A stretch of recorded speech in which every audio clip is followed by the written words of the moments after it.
亲啊，咱继续要来讲这个高豆。台湾已经有一例的这个病例，讲为着高豆，那规身躯会生粒啊、生水泡，残面嘛会生，啊生了佫会留疤。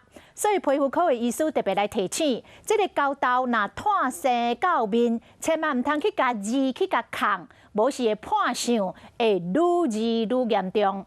啊，这个高豆甲新冠病毒，即摆拢伫咧世界咧大流行。也毋过，这高豆是属于 DNA 的病毒。照理来讲，一年才会突变一届，但是即摆这个突变的速度，竟然是为每一年跳到每一个月。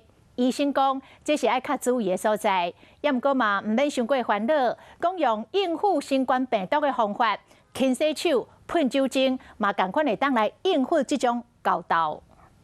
皮肤出片，虽然高豆的镜头2-3礼拜就会退，不过面嘛是攻击范围，看起来都若条啊子共款，好真侪民众烦恼，只要是破病就会破相留疤。这个病的致死率不高，但是致丑率是有可能是几颗，也有可能是几百颗哈。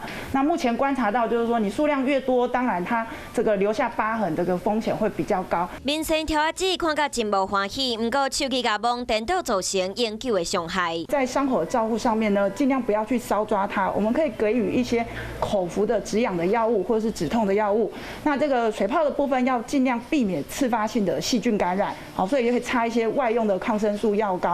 全世界才豆豆脱离新冠病毒的威胁，就搁一摆面对传染病高豆。两个病毒伫本质无同，新冠是 RNA 病毒变异较紧，高豆是 DNA 病毒，照理来讲变异的速度较慢。最近煞伫短时间内变甲真紧，搁时间短，原因也唔知影。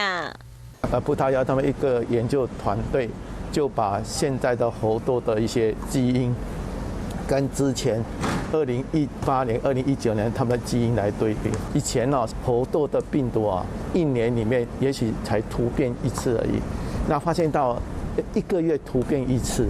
面对高豆唔敢放松，不过会当发现指挥中心的应变无像3年前遮紧张，原因就是高豆的传播对象无像新冠遮尼侪。要造成这个传播是很局限，而且是特定的族群，变成说跟人家主要的传播方式然后那个比较激烈的或危险的性行为。新冠病毒的影响也未提，阁有新病毒来报道。不过无需要伤烦恼，用对付新冠病毒的老方法，较食洗手嘞、喷酒精，同款会当用来面对高豆。